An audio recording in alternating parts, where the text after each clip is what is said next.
और शून्य के अतिरिक्त बाकी जितने भी नंबर होते हैं वो सब अशून्य कहलाते हैं। ये शून्य है। क्लियर हो गया? अब सार्थक अंक किसे कहते हैं? हम कहेंगे किसी भी भौतिक राशि की माप में प्रयुक्त अशून्य अंकों को या अंकों को, है ना, अंकों को हम सार्थक अंक कहते हैं।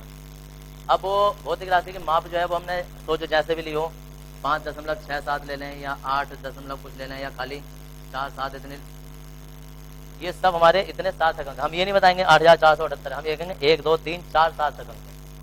संख्या बतानी है कि कितने सार्थक अंक हैं। किसी भी भौतिक राशि की माप में प्रयुक्त अंकों को सार्थक अंक कहते हैं। कोई से भी अंक हो सकते हैं। पहले इसकी परिभाषा लिख रहे हैं, फिर सार्थक अंक ज्ञात करने के नियम लिखेंगे हम। तो लिखेंगे किसी भौतिक राशि की माप में, किसी भौतिक राशि की माप में, किसी भौतिक राशि की माप में प्रयुक्त, किसी भौतिक राशि की माप में प्रयुक्त अंकों को, प्रयुक्त अंकों को सार्थक अंक कहते हैं।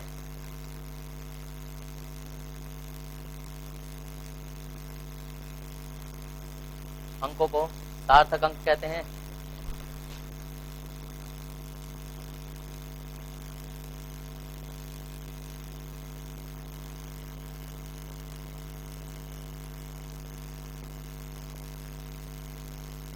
अगला हेडिंग ये है करने के नियम, सार्थक अंक ज्ञात करने के नियम।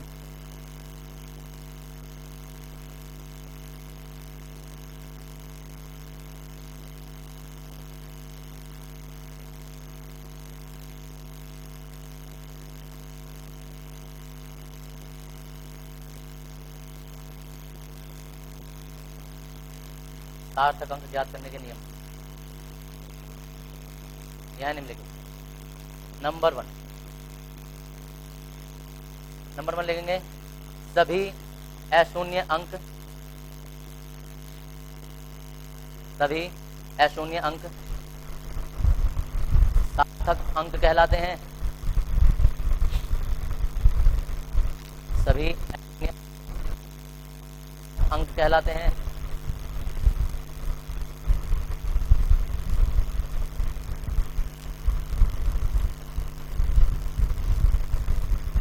सात अंक कहलाते हैं।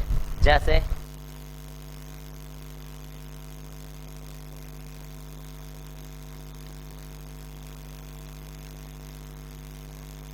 ये है, कितने सार्थक अंक है इसमें?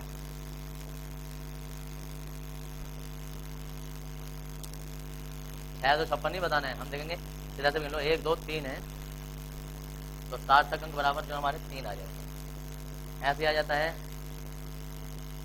इसमें कितने सार्थक अंक हैं? रटना नहीं है, खुद ही समझो। 1 2 3 4 सार्थक अंक। कितने सार्थक अंक हैं?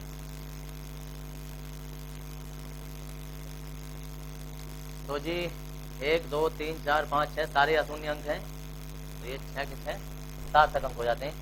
ये तुम्हारा पहला नियम हो गया है। अब नियम नंबर 2 लिखो, उदाहरण उतारने के बाद। उदाहरण उतारो।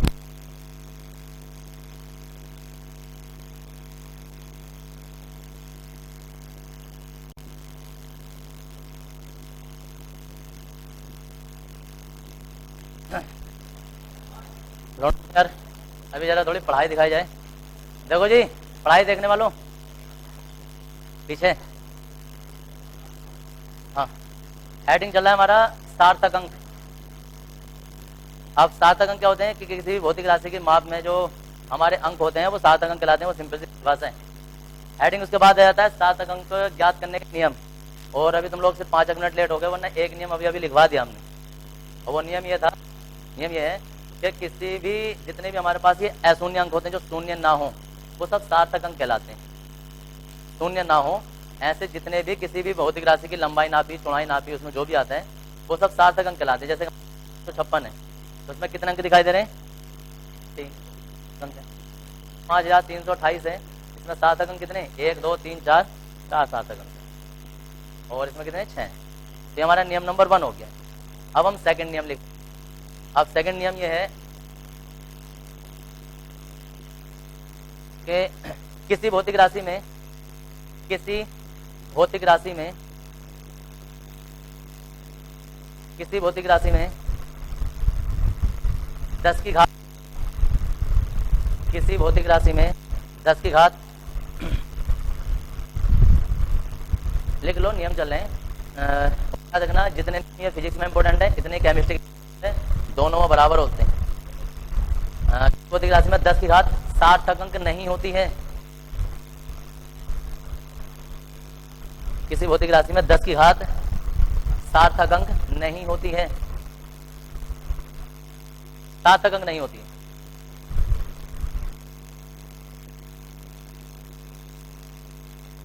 देखो भाई क्या बात लिख दी हमने, ये सार्थक अंक नहीं होती है। जैसे हमारे पास आ जाए 46 गुणा 10 की घात 16 आ जाए, जैसे ऐसा कुछ रखा जाए तो कितने सार्थक अंक होंगे। अभी अभी हमने लिखा है कि 10 की घात जो है ना वो सार्थक अंक नहीं गिनेंगे, यानी कि इसे नहीं गिनेंगे, अब नंबर सिर्फ यही वाले गिनेंगे। तो 1 और 2, और हमें पता चली हमारे सार्थक अंक जो है वो 2 हो गए। ऐसे हम कुछ भी और भी लिख सकते हैं, गुणा 10 की घात 3 लिख दो, मीटर भी कर सकते हैं, तो क्या हो जाएगा सार्थक अंक,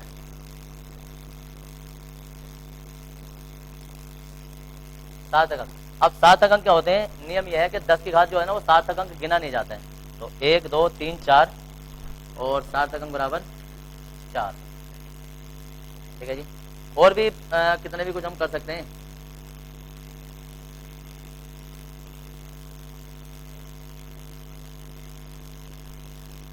कितने हो जाएंगे सार्थक अंक, 1 2 3 4 5 6 7।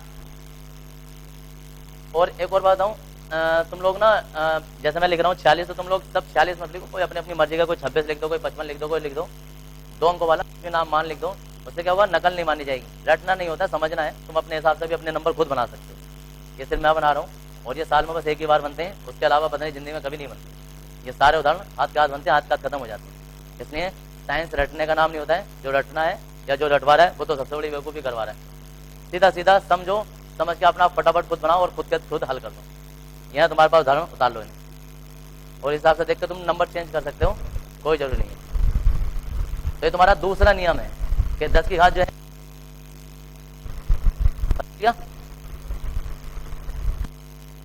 नंबर 3 आ जाएगा, ये दूसरा था, और इसके बाद तीसरा नियम आ जाएगा।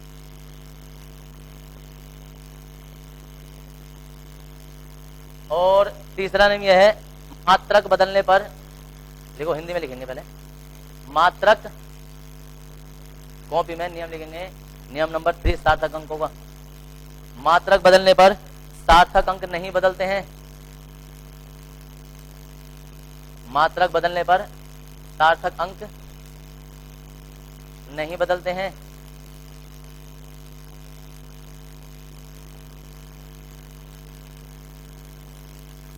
देखो क्या बात लिखी हमने, मात्रक है, मात्रक बदलने का मतलब क्या होता है, तो कोई चीज हमने मीटर में नापी, किसी दूसरे बंदे ने सेंटीमीटर में नाप ली, किसी तीसरे बंदे ने मिलीमीटर में नाप ली। अब है तो एक ही चीज, लेकिन उसे अलग अलग मात्रकों में नाप रहे हैं, समझ रहे। अगर सोचो कि हमने कोई एक चीज दी ऐसा करके, और उसने इसकी दूरी जो वो 2 मीटर नापी, फिर हमने किसी और को भेजा ना, भाई साहब वो चीज है ना नाप के लेकर, तो उसने मीटर में, तो उसने सेंटीमीटर में नाप दी, उसने कितनी नाप दी 200 सेंटीमीटर नाप दी। अब कोई मतलब किसी तीसरे को भेजा, उसने जो था वो मीटर में या सेंटीमीटर नाप गया, उसने कोई और मात्रक लगा दिया मिलीमीटर, उसने 2000 बता दी ना, 2000 मिलीमीटर। तो क्या है, मात्रक अलग अलग हो रहे हैं। अब जब मात्रक अलग अलग हो रहे हैं तो इसका मतलब ये नहीं कि सार्थक अंक बदल जाएंगे। सार्थक अंक जो एक बार आ गए वो तो जिंदगी भर बदलते ही नहीं है, वो तो फिक्स है। क्या है कि अगर हमारे पास जैसा आ गया 26 मीटर, 26 मीटर कितने सार्थक अंक है 2। अब मैं इसे या करके ऐसे लिख दूं कि 26 गुणा 10 की घात 2 सेंटीमीटर। तो इसमें दूसरा नियम लग जाएगा। अभी जो तुमने लिखा क्या कि 10 की घात सार्थक अंक नहीं होता है, नहीं होता है, तो ये तो हम गिनेंगे नहीं, फिर देखेंगे सार्थक अंक कितने हो गए, क्योंकि मीटर को सेंटीमीटर में बदलने के लिए 10 की घात 2 से गुणा कर देते हैं। पता है इस नियम का? नहीं पता है तो वो सबसे पहले दिन मैंने जो बताया था ना मात्रक चेंज करने का, वो किसी और दिन भी बता देंगे अभी बीच में, कि मीटर को सेंटीमीटर में कैसे बदलते हैं, किलोमीटर को मिलीमीटर में कैसे बदलते हैं, माइक्रोमीटर में, पिकोमीटर में, एंगस्ट्रॉम में, एक दूसरे को कैसे बदलते हैं। तो पहले 2 दिन हमने यही करवाया था और ये एग्जाम में आता भी है, और किसी और दिन भी करवा देंगे जब सब बच्चे आ जाएंगे लगभग। तो अभी ये है कि 26 गुणा 10 की घात 2 है, तो ये तो सार्थक अंक गिना नहीं जाएगा। तो अभी भी कितने सार्थक अंक बचे हैं? तो अब क्वेश्चन ऐसा आ जाता है कि 5, 6, 3 सेंटीमीटर है, कितने सार्थक अंक है? अब इस सेंटीमीटर को हम मिलीमीटर में करना चाह रहे हैं, तो मिलीमीटर में करने के लिए क्या करते हैं, 1 10 से गुणा और कर देंगे। अब ये मिलीमीटर में आ जाएगा, क्योंकि 1 सेंटीमीटर में 10 मिलीमीटर होता है। कितने सार्थक अंक आ जाएंगे? 10 की घात तो 1 ही आ गई है, तो अभी सार्थक अंक हमारे चेंज नहीं होंगे, 3 ही रहेंगे। तो मात्रक बदलने पर सार्थक अंक का मान नहीं बदलता है। 26 गुणा 10 की घात 2 सेंटीमीटर कर दो, ये 3 कर दो मिलीमीटर, तो वही रहेंगे जो एक बार हैं। पता लगा नियम क्या है? तो जो नियम लिखा है उसके नीचे उदाहरण लिख देंगे। किसी को कुछ डाउट है कि ऐसा होता वैसा होता, तो वो पूछ लो आराम से। कोई सी भी चीज है वो रट के नहीं जानी है, समझ के जानी है, ताकि बुढ़ापे तक याद रहो। ठीक है जी? हाँ जी, कुछ कह रहे थे? जैसा ज्यादा बच्चे पता क्या करते हैं, जैसे कोई चीज समझ में नहीं आई, अभी तो तुम नए नए हो खैर, जैसे कोई चीज समझ में नहीं आई तो पता क्या करें, पड़ोसी के कान में कह देंगे। अब एक तो वो खुद परेशान, साथ में पड़ोसी के कान में कह दिया वो भी परेशान, समझ रहे हो? तो वो परेशान है, वो तो पहले से बेचारा परेशान है, तुमने कान में क्या कुछ और कह दिया। इससे अच्छा मुझे बताओ, क्योंकि तुम परेशानी दूर करना यहाँ आए हो, हम करेंगे दूर कोई भी तुम्हारी परेशानी है। तो जो भी परेशानी है या जो कोई क्वेश्चन है कुछ भी है, तो वो यहाँ पूछो आराम से। अब बेचारे किसी के कान में कह दो, अब उसे रात को नींद ना आए, ना यार पता क्या कहती है उसने, बेचारा वो परेशान हो जाएगा। इसलिए नियम नंबर 3 तुम्हारा ये आ गया।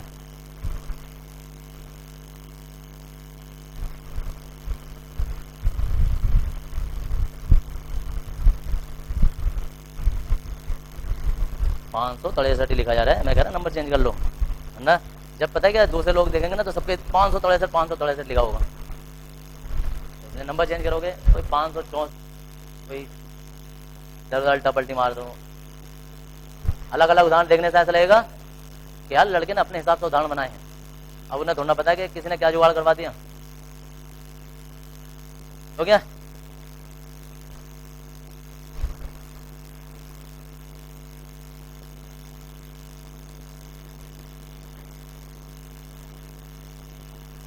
नियम नंबर 4,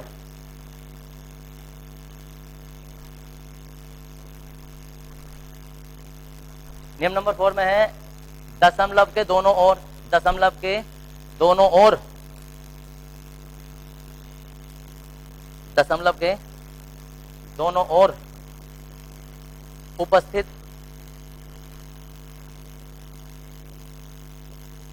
दशमलव के दोनों ओर उपस्थित शून्य अंक, दशमलव के दोनों ओर उपस्थित अशून्य अंक सार्थक अंक कहलाते हैं।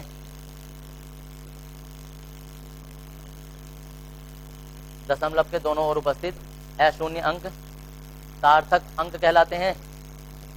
देखो क्या लिखा है,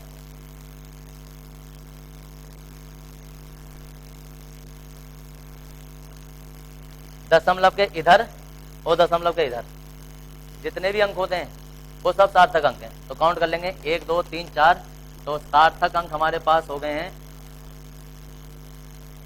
4। ये समझ में आ रहा है कि दशमलव के दोनों ओर उपस्थित अशून्य अंक, अशून्य का मतलब शून्य नहीं होने चाहिए, शून्य के लिए दूसरा नियम है अभी, अशून्य अंक सार्थक अंक कहलाते हैं। तो ये आ गए सार्थक अंक। और अगर तुम ऐसे लिखने हो जैसे 1.6 गुणा 10 की घात -19 है, इलेक्ट्रॉन परावेश होता है इतना, कितने सार्थक अंक होंगे? क्योंकि इसमें 2 नियम लग गए, एक तो 10 की घात नहीं गिना जाएगा और दूसरी बात दशमलव के इधर और इधर वाले दोनों सार्थक अंक हैं, तो कितने हो गए? और भी लिख सकते हो 1.66 गुणा 10⁻27 किलोग्राम। कितने हो गए सार्थक अंक? सार्थक अंक हो गए 1, 2 और ये 3, क्योंकि 10 की घात तो गिना ही नहीं जाएगा। समझ आ रहा है? और भी तुम कर सकते हो।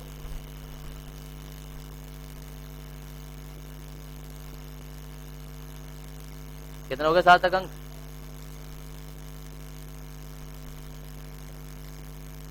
गिन लो भाई और लिख दो जो भी।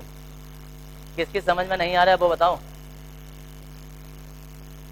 किसकी नहीं आ रहा है बता देना भाई साहब, कभी घर जाकर अफसोस करोगे पता नहीं चला। हाँ जी, नए वालों थोड़ा थोड़ा पता चल रहा है?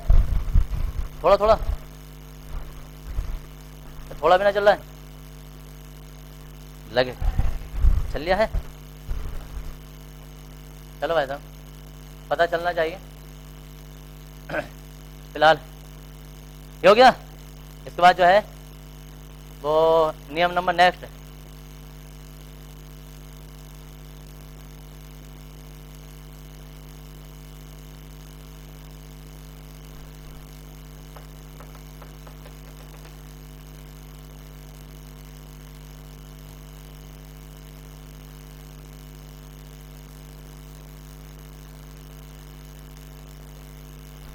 हो गया। देखो इधर नियम क्या है, नियम सुनो।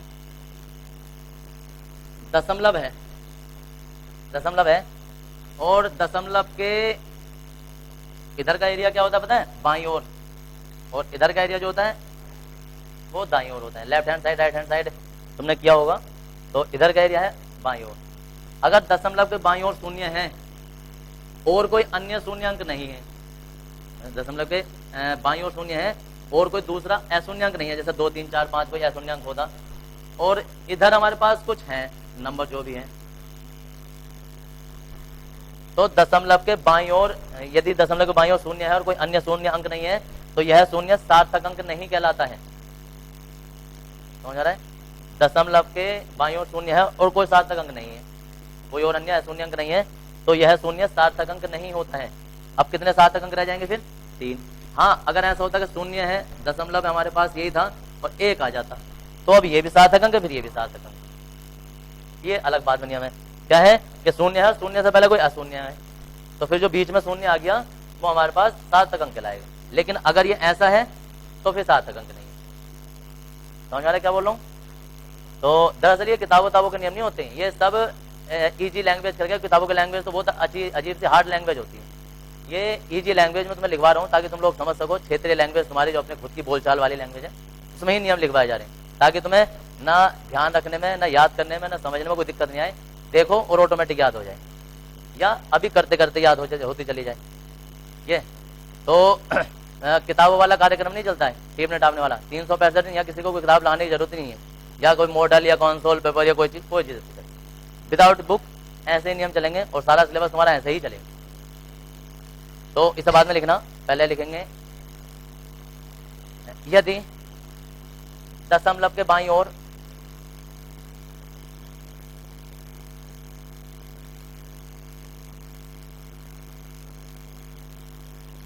यदि दशमलव के बाईं ओर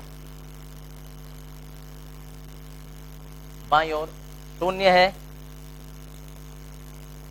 यदि दशमलव के बाईं ओर शून्य है और कोई अन्य अशून्य अंक नहीं है, और कोई अन्य अशून्य अंक नहीं है,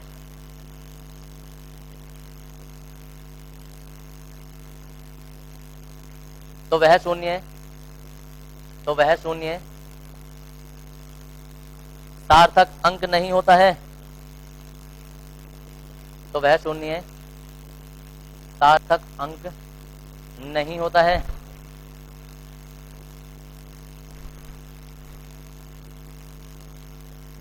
सार्थक नहीं है। जैसे में एग्जाम्पल आ गया तुम्हारा, ये कितने सार्थक अंक हैं? कितने? 3। कितने सार्थक अंक हैं?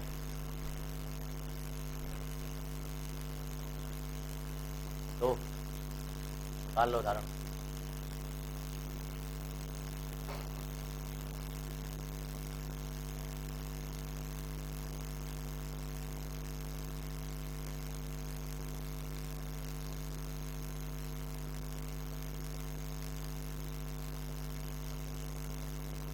ओके भाई, नियम नंबर नेक्स्ट।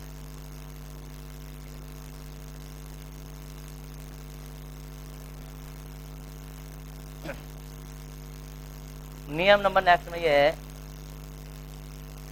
कि अगर हमारे पास 0 है, सिर्फ 0 है, ये सार्थक अंक नहीं होते।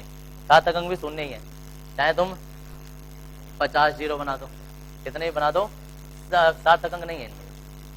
अब बात आती है फिर सार्थक अंक नहीं है तो सार्थक अंक कौन सा है? तो कितने सार्थक अंक है? जरा सा एक 1 उपस्थित होने से ये सारे सार्थक अंक बन गए, या कोई भी और संख्या अपने आप में शून्य कुछ नहीं थे, लेकिन जैसे कोई संख्या आई और ये उनके बीच में फंसे, अब सारे सार्थक अंक बन गए। क्या नियम बन गया कि 2 अशून्य अंकों के बीच में, 2 अशून्य अंकों के बीच में उपस्थित शून्य, समझ रहे हो, 2 अशून्य अंकों के बीच उपस्थित शून्य सार्थक अंक कहलाते हैं। समझ में आ रहा क्या हो रहा है? अशून्य अंक होने जरूरी हैं, अगर अशून्य अंक नहीं होंगे तो फिर ये 0 भी सार्थक अंक नहीं होंगे। ठीक है जी, तो लिख देंगे इससे बाद में उतारना, पहले नियम लिख दो। 2 अशून्य अंकों के मध्य, 2 अशून्य अंकों के मध्य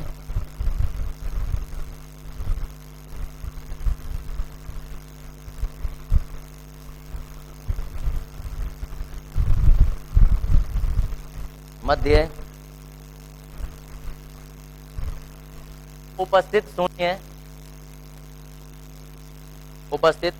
शून्य सार्थक अंक कहलाते हैं। उपस्थित शून्य सार्थक अंक कहलाते हैं।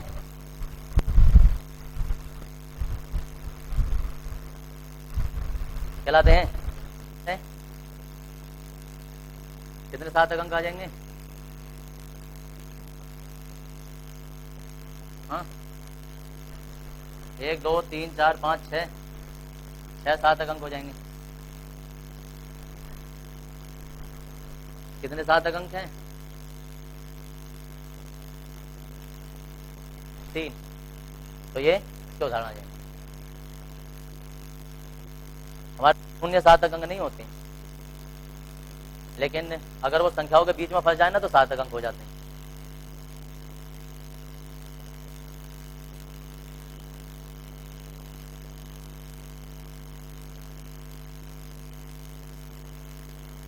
ओके भाई, नियम नंबर नेक्स्ट। अशून्य अंकों के, देखो उधर ये, जैसे हमारे पास 22 है, कितने सार्थक अंक हैं? 22 में कितने सार्थक अंक हैं? 2। क्यों घबरा रहे हो? अब कितने हैं? अभी भी 2 ही हैं। अब कितने हैं? कितने हुए? 4 2 6 हो गए। देखो उधर ये अशून्य अंक हैं, अशून्य अंक के दाईं ओर या बाईं ओर के शून्य कितने भी हों वो सार्थक अंक नहीं होते, तो सार्थक अंक सिर्फ 2 ही रहेंगे। चाहे इधर को तुम 50 शून्य लगा दो या इधर तुम हजारों शून्य लगा दो, सार्थक नहीं हो। शून्य सार्थक अंक तब कहलाएंगे जब 2 के बीच में आ जाते, तो ऐसा हो जाते तो हो जाते। तो अगला नियम हमारा यही है कि अशून्य अंक के, अशून्य अंक वो होते हैं जो शून्य नहीं है, अशून्य अंक के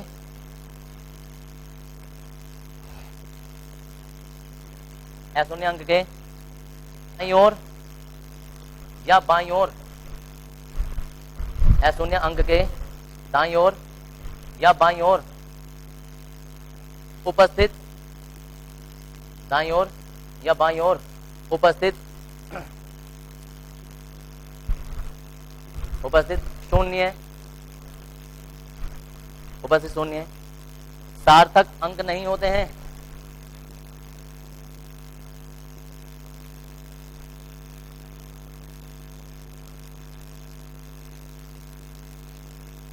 सार्थक अंक नहीं होते हैं।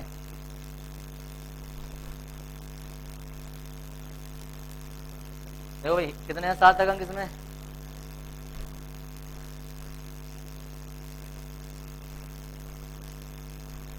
कितने सार्थक अंक है?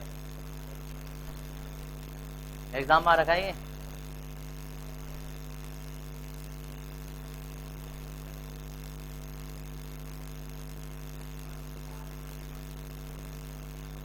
कितने सार्थक अंक है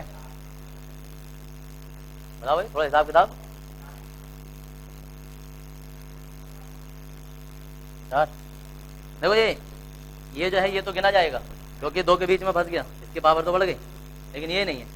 तो सार्थक अंक 4 पता चला है।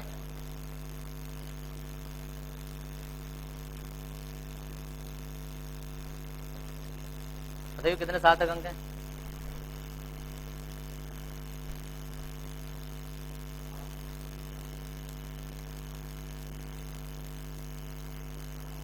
कंफ्यूजन वाला एरिया ही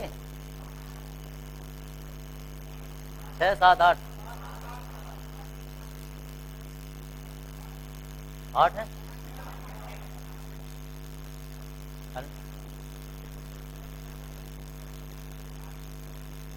तो भाई साहब बहुत आगे निकल जाएंगे।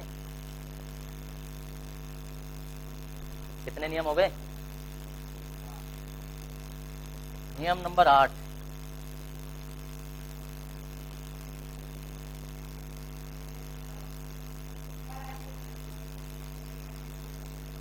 चलो सर 9 बजे आना है, 9 से 10।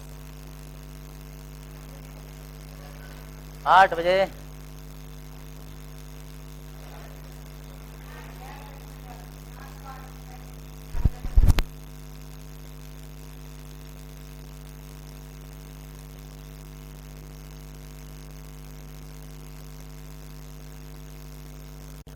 तो कितने इसमें नियम क्या था? हमारे पास दशमलव है, दशमलव के बाद में जितने भी शून्य होते हैं वो सब सार्थक अंक होते हैं। तो दशमलव के बाद में ये मत सोचना कि इसमें संख्या आ गई है, हम इस शून्य की बात करते हैं, ये सार्थक अंक काउंट किया जाएगा। तो अब सार्थक अंक कितने आ जाएंगे? 5। मतलब क्या है कि दशमलव के बाद आने वाले शून्य सार्थक अंक होते हैं। हाँ दशमलव ना होता तो अब ये शून्य सार्थक अंक नहीं होते, अब ये यही होते, जैसे हमारे पास ये वाला उदाहरण। तो ये अब दशमलव आ जाएगा तो ये सार्थक अंक काउंट किए जाएंगे।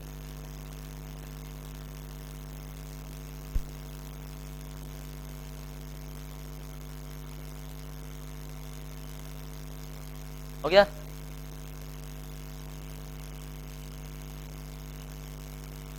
उसके बाद आता है नियम नंबर नेक्स्ट।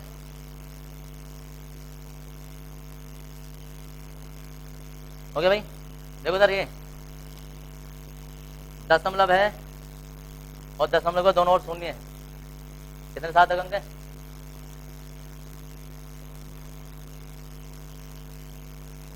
अब कितने हैं? कितने अब?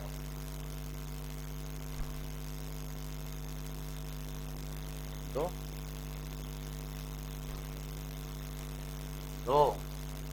दशमलव के पहले दशमलव के बाईं ओर यदि शून्य है और इसके दाईं ओर भी शून्य है और इसके बाद कोई अन्य अशून्य अंक है तो दशमलव के बाद और पहले आने वाले शून्य जो होते हैं वो सार्थक अंक नहीं होते, ये होंगे। हाँ यहाँ हो जाएंगे सार्थक, अब 4 हो जाएंगे। तो दशमलव के बाद अगर जो इस तरीके से शून्य है तो ये सार्थक अंक नहीं होता है, इस तरीके का शून्य तो ये सार्थक अंक हो जाएंगे। तो दशमलव के बाद संख्या के बाद में जितने भी शून्य आ जाएंगे या कुछ इस तरीके के शून्य आते हैं तो वो सार्थक अंक होते हैं।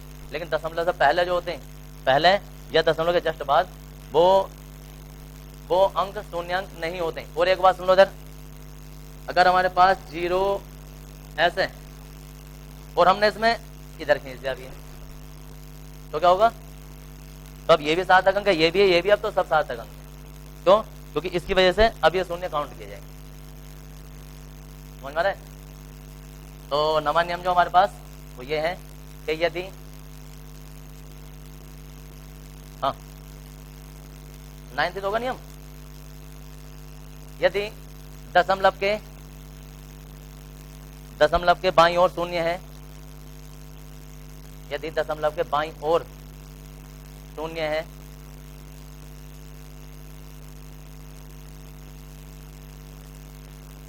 शून्य है और दाईं ओर भी शून्य है, और दाईं ओर भी शून्य है, दाईं ओर भी शून्य है,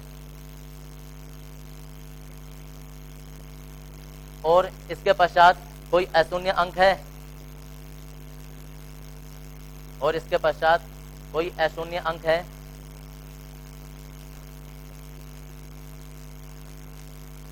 अशून्य अंक है,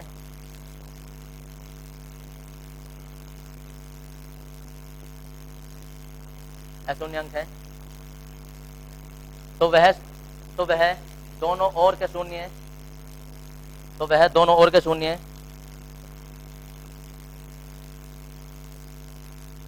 तो वह दोनों ओर के शून्य है, सार्थक अंक नहीं होते हैं,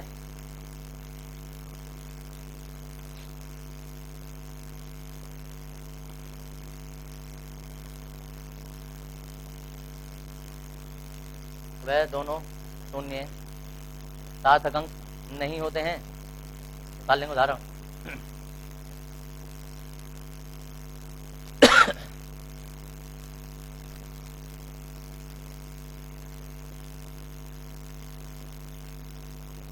इसके बाद जो है नियम नंबर 10,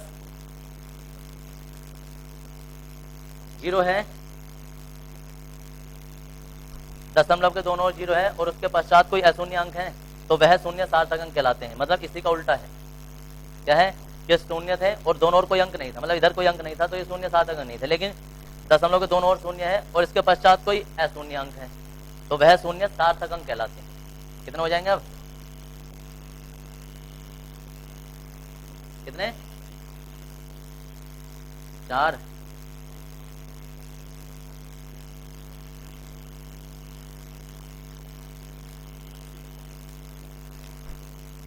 कितने हो जाएंगे?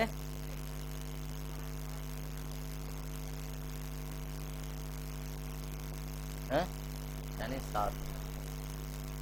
तो वह शून्य 7 अंक कहलाएंगे। यहाँ ये शून्य भी सार्थक अंक है और ये भी सार्थक अंक है, दशमलव के बाद आ रहा है तो ये भी सार्थक अंक। याद रखना, दशमलव के दोनों ओर शून्य और सार्थक अंक है, कोई मतलब अशून्य अंक है तो ये 7 अंक कहलाते हैं। और ये 0 और ये 0 तो इस वजह से होगा क्योंकि ये 2 और 1 आ गया और ये दोनों के बीच में फंस गया, और दशमलव के बाद ये 0 आ रहे हैं, जितने भी आते हैं वो तो सब सार्थक अंक होते ही होते हैं। तो इसमें 2-3 नियम एक साथ लग जा रहे हैं। तो लिखेंगे लास्ट नियम है लगभग ये, हाँ इसमें लिखेंगे यदि दशमलव के दोनों ओर शून्य है,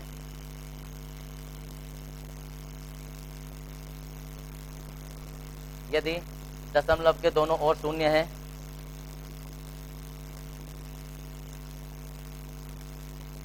दोनों ओर शून्य है और इसके पश्चात कोई अशून्य अंक है, और इसके पश्चात कोई अशून्य अंक है, तो वह शून्य सार्थक अंक कहलाते हैं। वह शून्य सार्थक अंक कहलाते हैं। और जी उदाहरण उतार लेंगे।